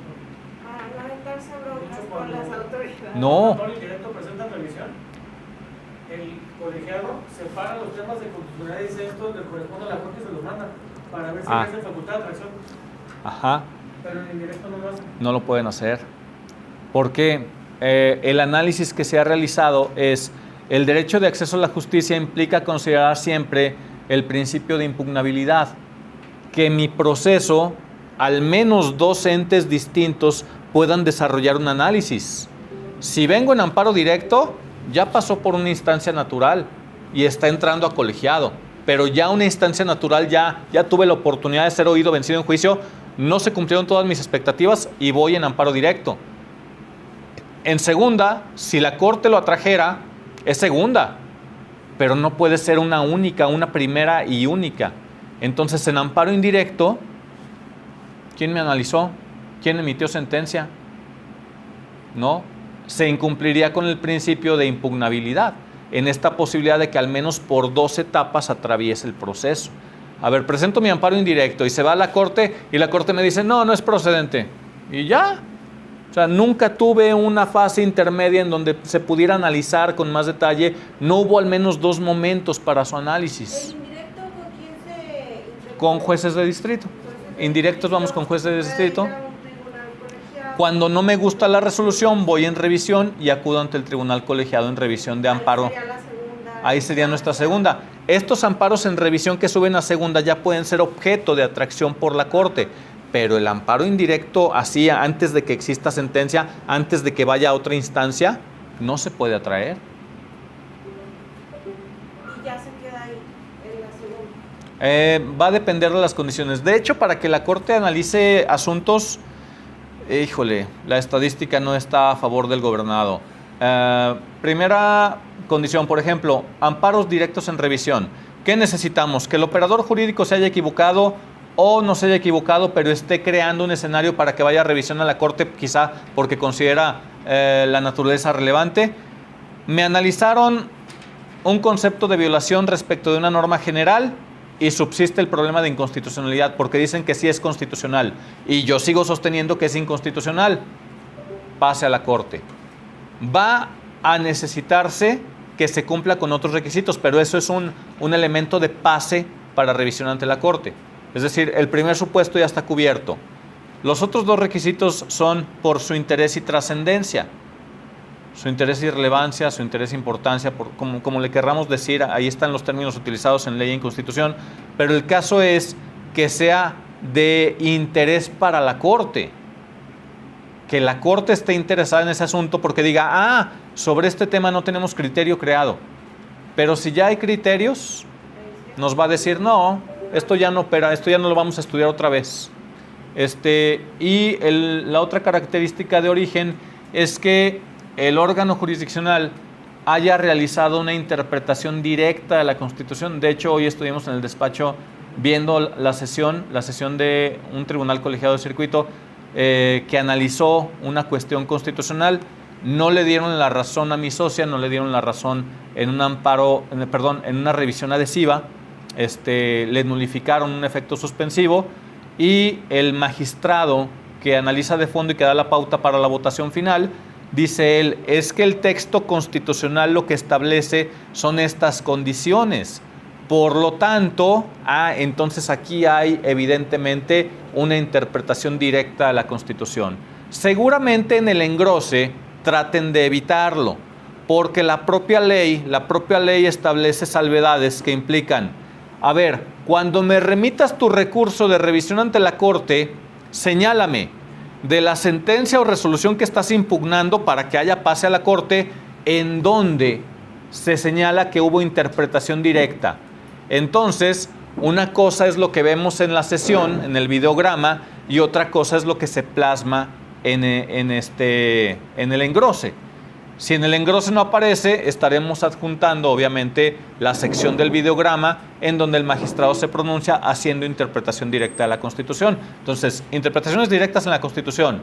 La configuración de que se señala que la norma es inconstitucional cuando yo la había calificado de inconstitucional, subsiste, entonces tengo pase. O plantea un concepto de violación que señalaba inconstitucionalidad de normas y ni siquiera me lo analizaron. Ante esos tres supuestos voy a tener pase. ¿Qué voy a requerir? Que el presidente de la Suprema Corte determine que este caso es de interés para la Corte, interés para el sistema y trascendencia. No es mi interés, no es el interés del promovente, claro. Si lo promovió se infiere que hay interés. El interés que tiene que considerarse, que tiene que surtir efectos, es el interés de la Corte, ¿sí? Y con la reforma de 2021 ya no hay posibilidades de reclamar el desechamiento de las revisiones ante la Corte. Entonces, anteriormente cuando el presidente se equivocaba y desechaba un asunto que sí tenía una naturaleza trascendental, pues el Pleno de la Corte le enmendaba la plana y le decía, no, ¿por qué desechaste ese? Admítelo.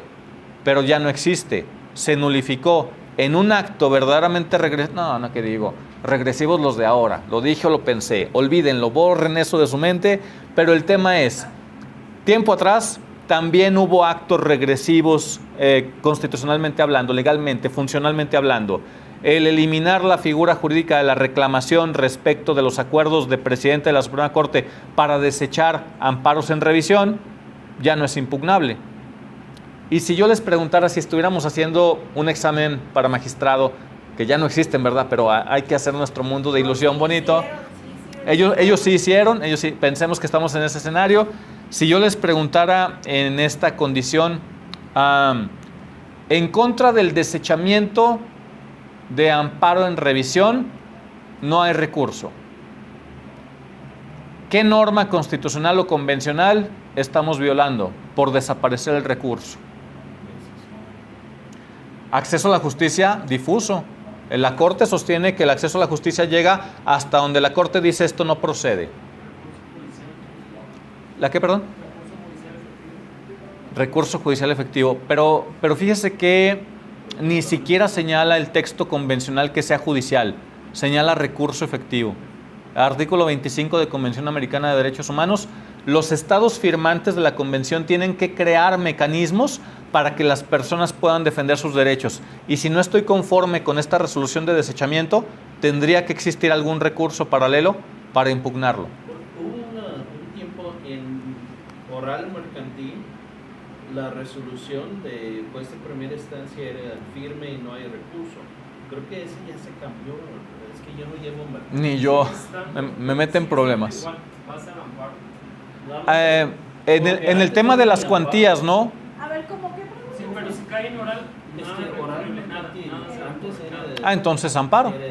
Es el recurso efectivo por excelencia. En mis tiempos de litigante también me tocaba que alegaban mucho, tengo derecho a ese recurso, la resolución era, claro, como medio de impugnación viene la misión de la sentencia y así es la resolución. No te estoy limitando ese derecho, pero no hay nada. porque eso sí. Lo único es de vez en cuando regulado el No, o sea, es que procedimiento se por nada. Sí. No, pero a veces es mejor que no exista recurso. Definitivamente los hace mejor porque hay muchos abogados que nada más chicaneaban, entonces Ajá. nunca te avanzaba y esto se va. Así es. Ok. Bien. Me quedé con esta pregunta y no me la contestaron. ¿Por qué le tiene que dar vista a la Corte a la autoridad emisora, es decir, al legislativo que haya creado la norma? Repito contenidos. Cuando en el juicio de amparo indirecto en revisión se resuelva la inconstitucionalidad de una norma general, la Suprema Corte lo informará a la autoridad emisora. ¿Cuál es la pregunta? ¿Por qué? ¿Por qué razón?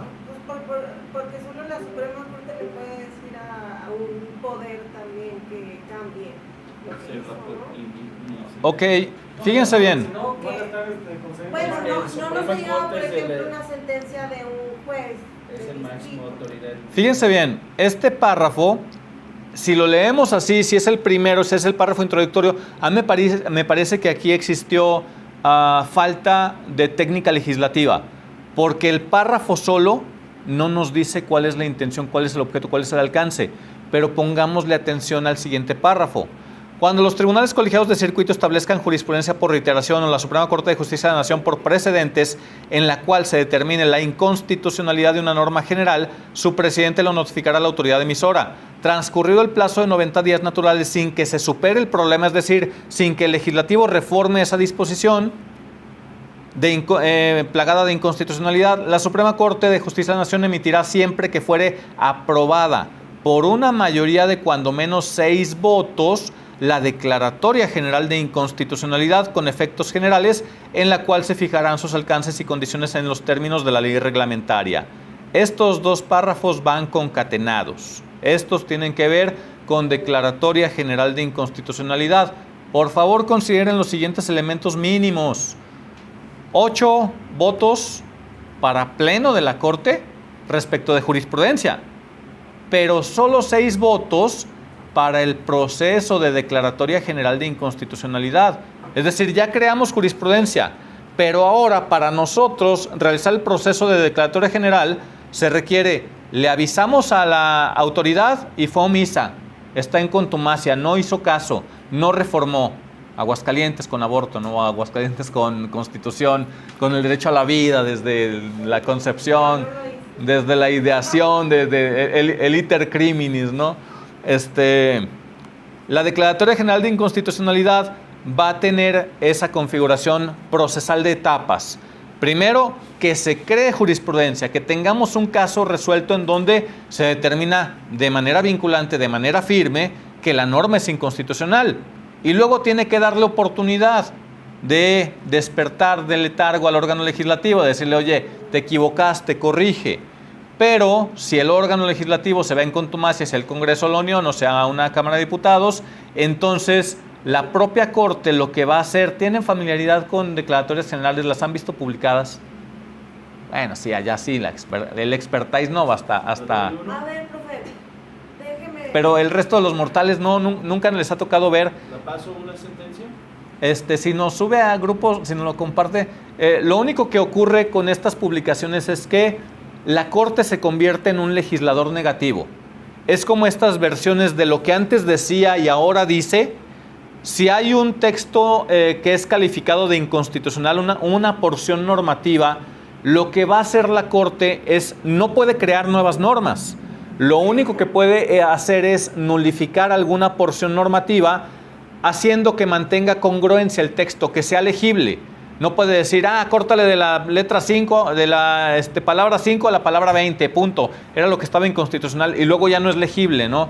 Tiene que componer el texto para que pueda seguir siendo legible, pero publica, antes decía esto, y ahora debe de leerse así, Pero a partir de fíjense, esta fecha. El error que tiene mucha gente en comentar sobre ese tipo de actuaciones del Suprema Corte es que están legislando, y no están legislando.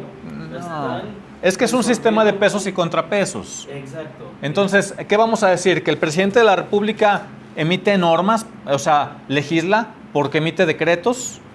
O sea, así opera. Todos los 3 poderes van a tener esta configuración de que, sin ser su ámbito de especialidad, pueden, en un efecto de pesos y contrapesos, controlar a los otros poderes o correlacionarse con ellos haciendo actividades que no son su especialidad, que no son su prioridad. ¿Qué es la jurisprudencia? La jurisprudencia es legislación, diríamos materialmente hablando, porque cuando obliga a los jueces, entonces se convierte en norma. Es norma y los órganos jurisdiccionales no tienen la capacidad de crear normas, pero sí de interpretarlas. No es vinculante al administrativo ni a una persona civil, pues nada más es como regla. Así es, erga omnes judices opera para jueces. Debe de operar para jueces. Ojalá las autoridades que luego invocan jurisprudencia comprendieran que esto es un sinsentido, porque tiene que pasar el proceso a través de un juez para que la jurisprudencia pueda materializarse y no a través del criterio de una autoridad. Lo que sí puede hacer la autoridad inteligentemente es, José Ramón Cosío lo sostuvo, en esta tabla de la nueva configuración normativa de la Constitución, en su artículo primero, todas las autoridades en el ámbito de sus respectivas competencias tienen la obligación de promover, respetar, proteger y garantizar derechos humanos. Y las reglas del juego son: las normas relativas a los derechos humanos se interpretarán de conformidad con esta Constitución y con los tratados internacionales de la materia, favoreciendo en todo tiempo a la persona la protección más amplia. Interpretación conforme, principio pro persona. Si yo sé de la jurisprudencia y me toca ser operador, pues sencillo, me adueño, me apropio, hago mío el criterio, lo materializo en mis acuerdos, en mis resoluciones, en mi actuar y señalo que realicé una interpretación conforme. Así de sencillo, pero no puedo invocar jurisprudencia porque no soy juez. Profe, yo quiero traer ese caso que dice usted del aborto, porque no se cumplió en ese caso. Ahí estoy diciendo que cuando ya te dice el presidente de la Suprema Corte que pues la ley es inconstitucional, Ajá. la que emitiste, tienes el plazo de 90 días para cambiarla. A nosotros nos llegó la sentencia diciéndonos, tienen todo el periodo ordinario como plazo para cambiar. Ok, pero es que son momentos distintos. Sí, comprendo, Lick. Y luego, bueno, ya que no la cumples, ya ellos tienen el poder de decir, pues entonces nosotros emitimos la declaratoria general de inconstitucional y queda como cachada la ley, ¿no? A nosotros no nos dieron como esa oportunidad de decir, no quiero legislar porque me van a linchar. Ok. Este artículo puede ser esta fracción puede ser un tanto más compleja de lo que leemos sobre líneas. Cuando en los juicios de amparo indirecto en revisión se resuelva la inconstitucionalidad de una norma general, la Suprema Corte de Justicia de la Nación lo informará a la autoridad emisora correspondiente. Aquí no dice que sea jurisprudencia todavía. Por eso la técnica legislativa utilizada fue en párrafos distintos. Esta no es DGI, este es el aviso. ¿Sí? Es el primer precedente de que andas mal. Pero ya en el segundo dice, cuando los tribunales colegiados de circuito establezcan jurisprudencia por reiteración o la Suprema Corte de Justicia de la Nación por precedentes, entonces, cuando en ella se determine la inconstitucionalidad de la norma, su presidente lo notificará. Si no hay jurisprudencia, no hay DGI. ¿Sí? En el caso del tema del aborto, no identifico yo que se haya creado jurisprudencia. Me parece que fue criterio aislado. Me parece que no alcanzó el número de votos. Corríjame si me equivoco.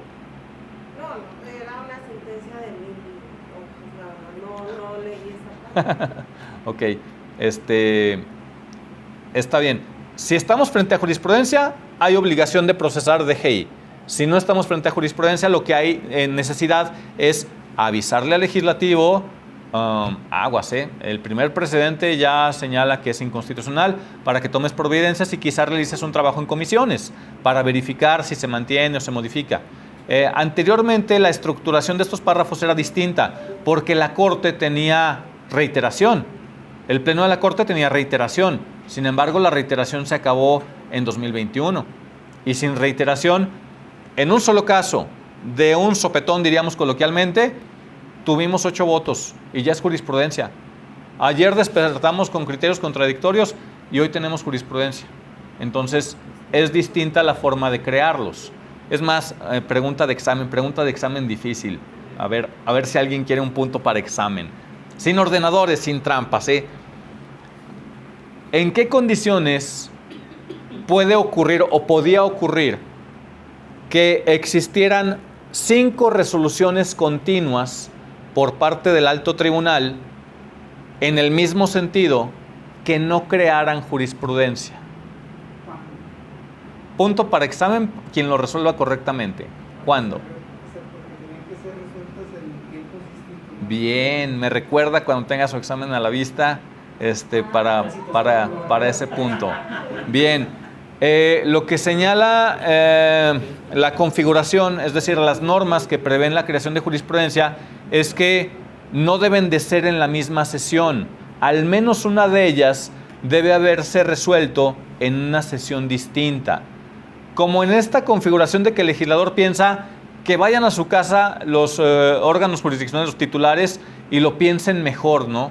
Que haya algún momento de reflexión distinto a ese desplazamiento de analizo uno y otro, que no sea simplemente por cumplir con los 5 casos, que al menos haya 2 sesiones distintas para que pueda conformar jurisprudencia. No, 4 en una sesión y 1 en otra, puede ser. Que las 5 no sean en la misma sesión porque no va a crear jurisprudencia.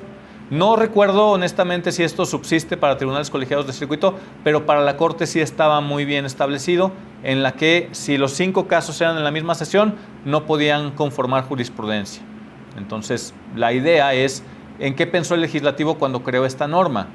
Pues que los responsables de crear jurisprudencia no se equivoquen, que al menos haya un momento de reflexión de una noche al día siguiente, que puedan ir, dormir, descansar y identifiquen si mantienen el mismo criterio. ¿Sí? Ok, está aburrida, Caro. No, un día pesado. No. Ok, ahí está entonces. ¿A poco sí lo reflexionarán? No duermen de estar. Ok, la única excepción respecto de DGI, materia tributaria. Lo dispuesto en los 2 párrafos anteriores no será aplicable en normas en materia tributaria. ¿Por qué razón? ¿En qué piensa el órgano reformador? Recurso, asegurarle el presupuesto, el erario al gobierno. ¿Qué dije yo? ¿Cómo se denomina el sistema de gobierno? Crimen organizado, delincuencia organizada, ¿no? Desorganizados a veces. En el juicio de amparo deberá suplirse la deficiencia de los conceptos de violación o agravios de acuerdo con lo que disponga la ley reglamentaria. Esto no es propiamente un principio, es la excepción al principio. Y si la excepción al principio se denomina suplencia de la queja deficiente, ¿cómo se denomina el principio? ¿Recuerden sus principios de licenciatura? Sí. Si la suplencia de la queja es la modulación, es la excepción al principio, ¿cuál es el principio? Estricto derecho. Estricto derecho, así es. Bien. En estricto derecho, ya vi que lo busco, pero es válido, lo tienes. Sí, sí, está bien. Estricto derecho implica iudex debet judicare secundum allegata et probata. ¿Le suena? ¿Alguien lo llevó en sus locuciones latinas de la licenciatura? Parece el Papa. No, profe, es que usted no saca mucho latinismo. Entonces explico. Yo estudié, la verdad. Voy a explicar el iudex debet judicare secundum allegata et probata. El juez debe resolver según haya sido alegado y probado por las partes. Así de sencillo. No puedo componerle la plana a ninguno de los dos, ni la autoridad ni la parte quejosa. Entonces, si nos encontramos en esa condición, estamos frente al principio de estricto derecho. El operador jurídico, dígase el juez o el tribunal colegiado de circuito, no puede enmendar los errores de redacción, de configuración, de argumentación de ninguna de las partes. Sin embargo, la modulación la vamos a encontrar aquí en esta disposición de la fracción segunda. ¿Es penúltimo? Sí, penúltimo párrafo. 1. O sea, los jueces no pueden meterle mano a los errores que... Así es, antepenúltimo. 1, 2, sí, último, penúltimo, antepenúltimo. El antepenúltimo párrafo establece la excepción. ¿Y dónde vamos a encontrar la figura ya consolidada como excepción? En el artículo 79 de la Ley de Amparo. Las circunstancias por las cuales se va a dar la suplencia de la queja deficiente. ¿De qué se trata la suplencia de la queja deficiente? Tratar igual a los iguales y desigual a los desiguales. No es lo mismo que Carlos Slim se confronte al SAT en una cuestión fiscal y luego vayan en amparo o en revisión fiscal, a que una persona pensionada, indígena, discapacitada esté peleando por mantener su pensión y se la quieran quitar. O sea, no es igual. El sistema prevé que el operador jurídico, dígase el juez cuando se trata de amparos indirectos o el tribunal colegiado de circuito cuando se trate de directos, debe de suplir la deficiencia de la queja e inclusive si la parte quejosa no esgrimió concepto de violación alguno, pero narra correctamente los hechos, las autoridades, las circunstancias que le agravian, debe de crearle sus propios conceptos de violación para que sean atendibles y operantes, ¿sí? Tratar igual a los iguales, desigual a los desiguales. Cuando nos vamos a la ley de amparo vamos a encontrar el 79 previendo muchas más circunstancias, no solamente la relación patrón-trabajador. También vamos a encontrar a los núcleos agrarios protegidos de manera reforzada desde los años 70. Ley de amparo, aquí está. Vamos con control F79. En cualquier materia, cuando el acto reclamado se funde en normas generales que han sido declaradas inconstitucionales, ¿verdad, Joe? Esta opera precisamente para las circunstancias que nos platicaba la ocasión anterior. Luego, en favor de los menores o incapaces, en aquellos casos dice, en que se afecte el orden y desarrollo de la familia. En materia penal, siempre que sea en favor del inculpado o sentenciado, o en favor del ofendido o víctima en los casos en que tenga el carácter de quejoso o adherente. En materia agraria va a haber algunos supuestos, en materia laboral, en favor del trabajador únicamente. En otras materias, estas van a ser como cláusulas abiertas. ¿Para qué? Para que si no encuadramos perfectamente en lo que está dispuesto en las fracciones previas, también el operador jurídico pueda tocarse el corazón y decir, esto es algo muy bizarro, hay que ayudar a la parte quejosa porque hay una desproporción entre fuerzas evidente. Otras materias, cuando se advierta que ha habido en contra del quejoso o del particular recurrente una violación evidente de la ley o que lo haya dejado sin defensa por afectar los derechos previstos en el artículo 1 de esta ley.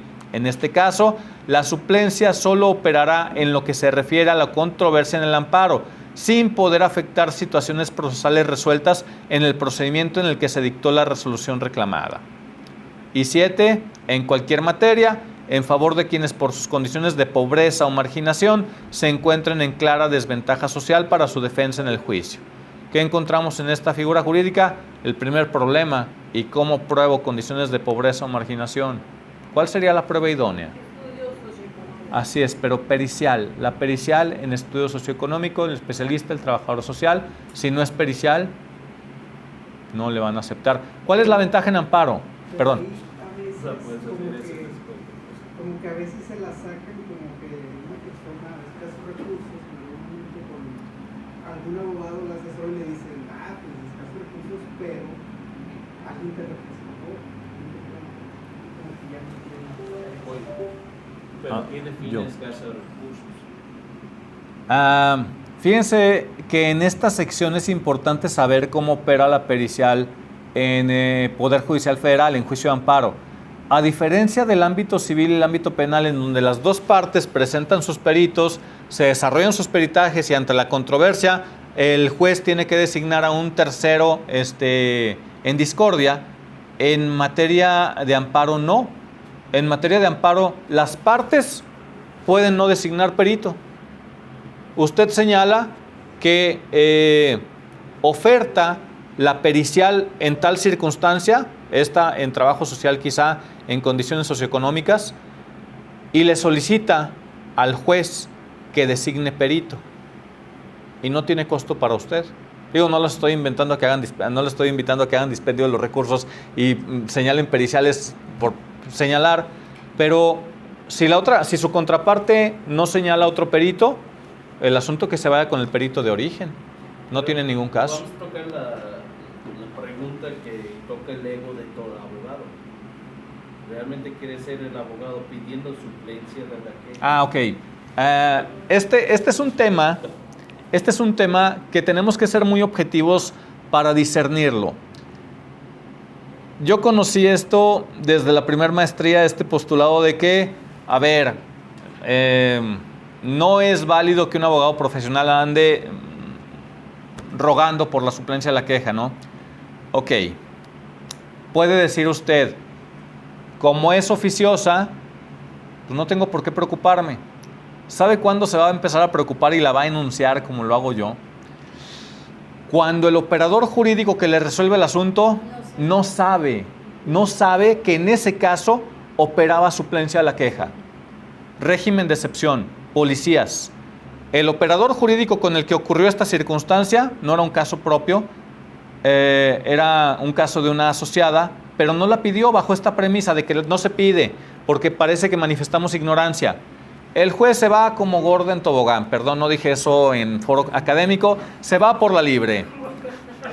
Se va por la libre. Y cuando llega a la meta sucede que le encuentra inoperantes todos sus conceptos de violación y deja entrever que hubo un error en la configuración de los conceptos de violación porque sí le asistía a la razón. Dice uno, por el amor de Dios, estamos hablando de un policía que no se encuentra en un proceso de régimen disciplinario. El Estado no está ejerciendo su ius disciplinae. Entonces, sí hay suplencia de la queja. Por eso se reformó por eso se abrogó la ley de 1936 y se emitió la de 2013, señalando ahora, fíjense lo que dice en materia laboral. Por eso se creó esta configuración. No lo decía anteriormente. En materia laboral, en favor del trabajador con independencia de que la relación entre el empleador y el empleado esté regulada por el derecho laboral o por el derecho administrativo. No nos importa si son burócratas o son personal del régimen de excepción, opera la suplencia de la queja. Esto es de lo poco bueno que tiene para este personal del régimen de excepción la ley de 2013. ¿Sí? Entonces, ahí lo dejo al arbitrio prudente de cada quien. Ante estas experiencias, lo que queda es señalar, aunque la suplencia es oficiosa, tengo que señalar a que este caso específicamente aplican los siguientes criterios y estos antecedentes. Porque si el juez con el que estoy operando quizá no es de los más estudiosos sobre este tema en lo específico, no concibe que hay suplencia a la queja y luego voy a tener que ir en revisión, ¿no? A perder otros 4 meses. Yo en lo personal siempre pongo un capítulo de suplencia de la queja. Y como generalmente se refiere a muchas de mis demandas sobre normas por jurisprudencia, la tengo que citar ahí, aunque mi argumento yo lo siento bien, pero yo sé, mi obligación como abogado es buscar el mejor resultado para mi cliente. Y si eso incluye que un juez suple mi deficiencia, sí, es mi deber. Sí. Dejar un poquito de lado el ego, ¿no? Porque luego implica que estamos echando a perder el caso de quien representamos. No litigamos, postulamos, llevamos las causas ajenas y tenemos que hacerlo de la manera más profesional, tratando de alcanzar el mejor resultado. Claro, si te enteras que la regaste, o sea, si de chin se me fue, O cuando no te das cuenta de otra cosa. Pero no, fíjense, no, no, claro no, que no, cuando realmente, o sea, te gusta litigar, te gusta ejercer la profesión, porque no voy a decir dónde, pero me tocó ver un abogado que hizo una demanda de alimentos y luego yo le veo y dice, me salió mi sentencia, muy bien, ya salió la interlocutoria, mira, me la fijaron bien. Y yo, ¿y cuánto te fijaron? 3,000 al mes. Y yo, ¿qué? A ver, enséñamela. Y veo todo el expediente y le digo, ¿y tus pruebas? No, es que no las tengo que poner, el juez dice cuáles son. Porque hay porque él dice, o sea, ni siquiera sabe por qué lo hace. O sea, no tiene el conocimiento. Pero lo más grave es que estas personas estén en instituciones públicas donde se supone que defienden al más indefenso. Son personas que ponen por el simple hecho de venir de un tema político, o sea, la verdad, o sea, y tú ves eso y dices, no, qué tristeza, porque pues a lo que nos vamos a enfrentar, o sea, la verdad. Yo tengo, se van a sorprender. Verlos cómo agarran las cosas, todavía hasta me dice, bueno, no, ya mejor ya no. Yo, por ejemplo, perdón, A mí mejor sí no que tendría no. por qué opinarlo, pero yo creo que los menos preparados están en la materia familiar. Sí. Por el bypass, ¿no? Uno y otro y otro. A veces ni No, las entiendes. Y hasta dicen, Yo a veces prevengo todos los días porque no ¿Y aquí sé. qué quiso decir? O sea, ¿verdad? Prestaciones, Es muy amplio. en vez de ponerlas ordenadas en el apartado, no, a veces hasta en el petitorio ya me agregaron otra, entonces sí le Ah. querías, pues se te quedó en el formato. O sea, No, pues Y por los ejemplo, que en van ese mismo de caso, candidatos, Pero no, fíjate, son por los ejemplo, divorcios de 1,000 traemos el pesos. tema de las pruebas de paternidad, que pues o sea hay mucho retraso porque la fiscalía no las paga, porque dicen, pues es que mi chamba es como a los muertitos o a los que velaron, eso es cosa del Poder Judicial. Entonces ya la gobernadora dijo, pues sí lo entramos, le ponemos recurso. Bueno, la cosa es que, ya se me fue el avión, no me acuerdo por qué. No. Hablábamos de los servidores públicos, de la condición de los abogados postulando mal porque no hay pericia. Sí, bueno, estábamos haciendo, porque me dice la gobernadora, haz una iniciativa, o sea, para que la persona que resulte papá y que se estaba negando, lo pagué. pague, aunque sea la mitad, para que nos regrese aunque sea la mitad del dinero. Y yo sí, y ahí estoy con Abraham. ¿Cómo le hacemos? Es que esto es procesal, o sea, está muy difícil porque en el Código Civil no se puede poner porque nos la van a tronar por ser procesal. Y me pasaba así como unas ideas. Y le dije, no, es que es procesal, estás hablando del procedimiento. Y le dije, ¿sabes qué? Hay que preguntarle a ver a los que van de jueces familiares. ¡Sorpresa! Vi la lista y los conozco y dije, no, definitivamente Sí. no. A ver, Abraham, busca a los que están ahorita de jueces y pregúntales qué podemos hacer. O sea, pero de plano. los No, que pues van ahorita, esa es mi preocupación, nunca que se digo, escucharon imagínate nada de que queden esos jueces que están ahorita y con estos pendejos que no saben litigar. la fiscalía se pasa, de verdad, le digo, la ley de ingresos tiene una excepción al pago del ADN. Ponlo aquí, ya no me pidas que lo cubran. No, porque tú me estás exigiendo requisitos que no vienen y todos me contestan y no cumplen nada. Es que dicen que debe de estar el MP en la audiencia Su como por elemento 4 dice horas. que tiene que haber un estudio socioeconómico que determine que no lo puede cubrir. Si no hay eso, tiene que pagar. Y yo le digo, la ley de ingresos fue el fundamento último que le cité, establece una excepción cuando se solicita de parte de los juzgados que hay la excepción de pago. Los abogados no nos ayudan porque en los de paternidad es pelea del juzgado con fiscalía, tiro por viaje. No, y es Y que los están abogados no nos viendo. auxilian porque en cuanto meten amparo, inmediatamente dicen rápido y doblan las manos, pero los abogados Y es que la por lo fiscalía mismo no dice, saben qué hacer. me sale 20,000 pesos la prueba. Entonces, yo me di a la tarea de buscar en laboratorios privados y sale 6,000 pesos la prueba de ADN. Entonces, dije, Es que aquí siempre está la a cotización. costo fiscalías, a costo municipio, a costo gobierno de Sí, estado. porque aquí está la Pero no tenemos cotización, otra gobernadora. institución pública Así que nos es, ¿no? auxilie. No hay posibilidad. Vienen los federales y dicen, si es tu juez, es que no has hecho lo Pero no es necesario". más conveniente subrogarla. O sea, mira, si las subrogas te salen 6 y si las haces tú solo salen 20, pues mejor subrógala. Un convenio con un laboratorio, pero, o sea, tuve yo que Pero sabes que investigar no, para observación, no decirle, busques quien la niegue, porque no son tantos los que la niegan, dicen desconocen. No son tantos los que llegan y dicen, no soy el papá. La verdad no sé si soy o no. Son los que la mayoría comparecen. Entonces, busca ese.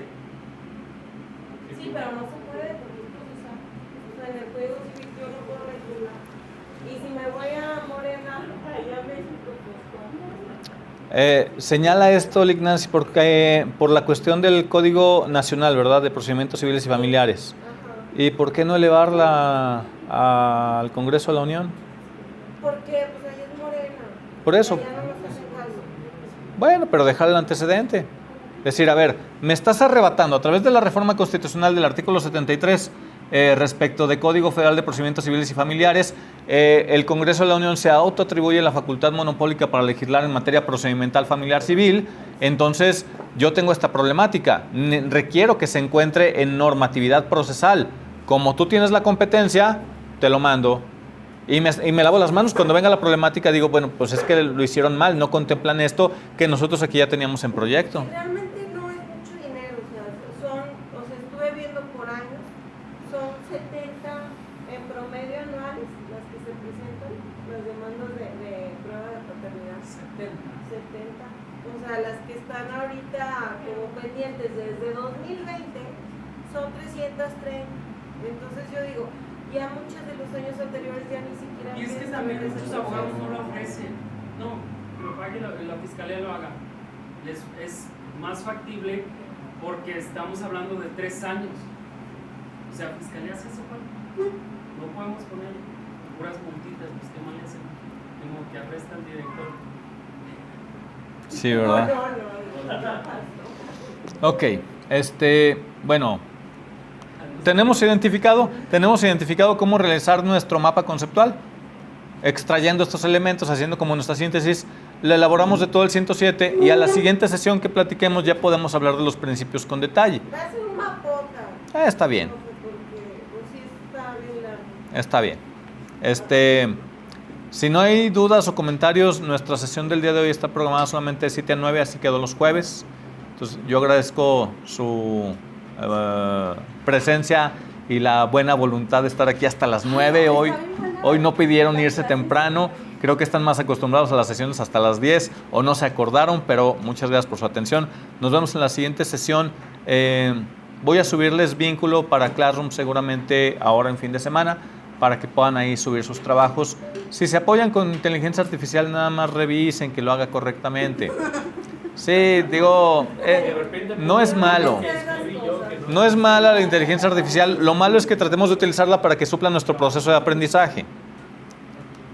Usarla como una herramienta de investigación. Sí, No una herramienta sí, sí. de realizar el trabajo. Para que lo Así es. comprendas, No, lo pero entiendas yo sí mejor. quiero aprender.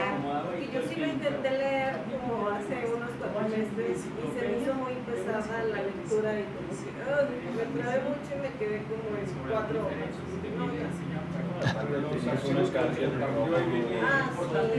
Sí, en los archivos que compartí, este 107 ya viene fragmentado y yo siempre que tenemos el estudio focalizado respecto de un tópico como el 107, lo que hago es quitar lo que hay antes y después. ¿Por qué?